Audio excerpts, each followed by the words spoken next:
physically able to react. But right now they're only being tested every 4 years, right, because they're renewing their license. Exactly. I mean, should we be moving that up? Well, I think we have to be careful not to generalize and not discriminate. There are going to be some people in their 70s who are doing terrific, and they're not going to have any problems. But I think we know that as people start to age, they start to develop these problems more than other people do. So I think rather than saying, okay, at 75 or 72, we're going to take away the keys, we don't want to do that. What we want to do is we want to test them. We also want to make it mandatory for their doctors to report the problems. Now, as the law now stands, the doctors don't have to report these problems. They can, it's optional, and unfortunately the law that was passed in December of 2012 simply indicated that the doctors could or they could not report them, but if they didn't, there's immunity for them. Yeah, but why? Yeah, that's exactly. Yeah. Why aren't they reporting it if there is immunity against civil and criminal lawsuits? Why don't they do the right thing, report it to the state, so then they're, people are aware of these drivers who are posing risks on the road? They'll lose a patient. Exactly. They'll lose a patient. Exactly. They don't want to do that. The doctor's going to turn them in. Exactly. People won't get treatment. An accident might be one too many. Well, I think the problem is there was a very powerful medical lobby, and special interests kind of get what they want when they put the money behind it. As you know, Charlie, you do what I do, and you also represent some criminal defendants sometimes. And you know, if for some reason a criminal defendant were to tell you that they were going to hurt somebody or they were going to do something, you would have a duty to report it. I think doctors should be under that same obligation. Here's the problem that I see in an elderly driver situation is, what are you going to do? How do you tell Grandpa you shouldn't be driving? How do you do, Tina, you deal with this. How do you tell them? And actually, you start the conversation really by talking about it. And there's a lot of signs that you can look for before you have that conversation. You look for things like dings in the car. You look for things like people getting nervous when they're behind the wheel. And you start the conversation gently. It is a gentle conversation. Through the Area Agency on Aging, we provide lots of materials that can help families to have that conversation, and it's gentle. And yeah, because there's a lot of people watching at home right now saying, 72, that's not old. I'm running marathons right now and doing all these things, let alone 65. But that's part of the issue, I think, is because it is such an individual issue. It is more about ability. Older doesn't necessarily mean unsafe. But older, we know our bodies change. We know that some of the 3 things that you need to drive are changing, are declining. The question then becomes, how do you handle it? And I like the idea of working through physicians. Most older people do see their doctor fairly regularly. So there would be something to be said for much like children maybe get a physical before they play sports, there might be something to the effect of, at a certain point in one's life, having some kind of a physical. Is there an age, though? I am unaware of any state that prohibits driving. I mean, theoretically, you can be 97 years old and still drive your car all around town. Without ability. But many, many states require mandatory eye exams, mandatory in-person registration for driver's licenses. Michigan has nothing. Isn't that something that we really should maybe think about?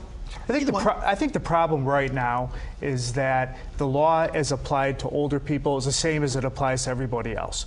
You have to renew your license every 4 years, and you only have to do it in person every 8 years. And then when you do it in person, they just give you a test and a little eye exam. I think for elderly people, we have to go a little bit further. And it's very simple. A simple mini mental status test, visual acuity test, it's a little bit more than what they do now, and maybe a road test. And then we can see, and if they're doing fine, they're doing great, by all means, we don't take away the keys. But if they need a little bit of help, then I think we have. I think we should up insurance for elderly drivers. Make them acquire a mandatory liability policy of $100,000 or so. So if they do get into an accident, and the stats bear it out, right? Help me out, Kevin, don't they? Well, they absolutely do. And Charlie, you're not against that, are you? More insurance, right? Well, I think everybody should have at least $100,000 of insurance or more, quite frankly. Well, what about restrictions? I mean, would that be some sort of compromise? Maybe no night driving, no freeway driving. Does it make a difference for an elderly driver where they're driving? 80% of people as they age do self-restrict. The majority of older people actually know and do that, and so do people who are younger, quite frankly. But there are some who don't, and a few of us have even known our own grandparents at one point where that might be a little questionable for them to be behind the wheel. And the thing is that there's more and more elderly people out there right now. 17% of all drivers are over 65, and that's going to double in the next 15 years. So the problem is that people don't always admit to themselves when they don't have it like they used to. And so I think we have to watch them. We have to find out if they're getting lost. We have to find out if they're telling us that it seems like other people are driving too fast, if they're getting cut off. Right now, though, there is a way to report unsafe drivers through the state of Michigan, but a lot of people just don't know about it. There is. There's a Form C-88.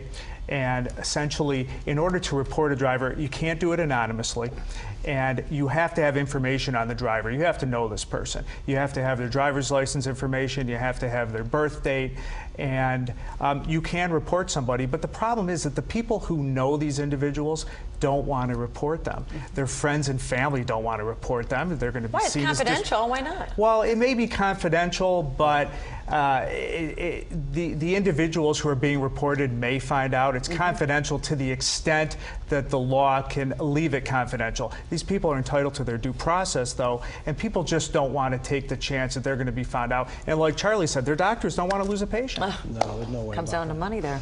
I think so. All right, well, we're going to have more about this topic here. As far as Gina, last question for you is, at what age do you think, seriously, that drivers should not be on the road? Should not be on the road, or favor these mandatory testing that we talked about. Yeah. You know, that's a really tough question, but I would say people who are over the age of 85, which is the largest growing segment of our population, are considered what we would consider the old. And I would say that that might be something to look at if we decided to look at a policy in the state. I think if we test them every 2 years or so, I don't think we have to say. In person. In person. Starting at what age? I think 72 is the proper age. I think every 2 years at age 72, a quick test. Like I said, a mini mental status test, a driving test, a visual acuity test, and then we find out. If we have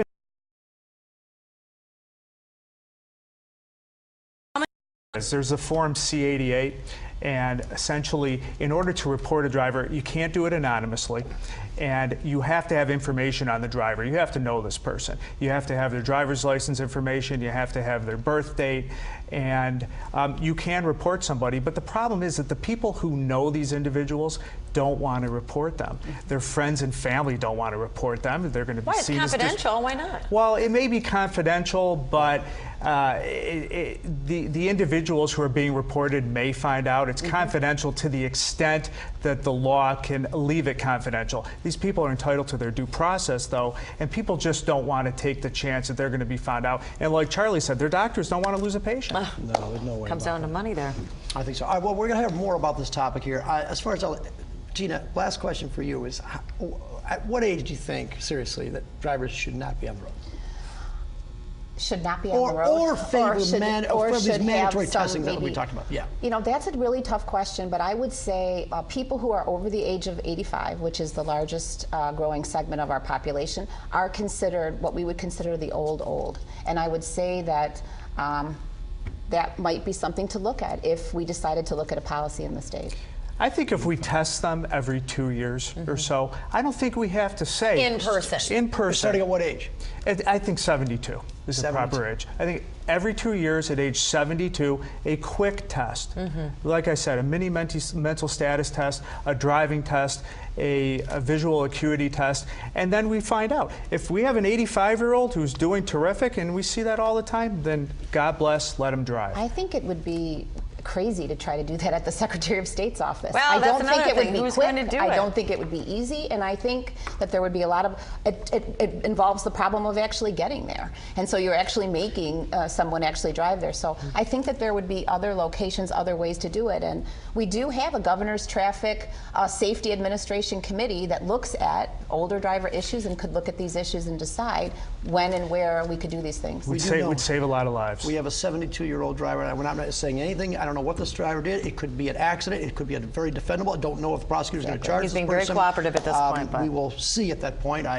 Obviously, the story will be unfolding, but it certainly raises the question, as we've done today. All right.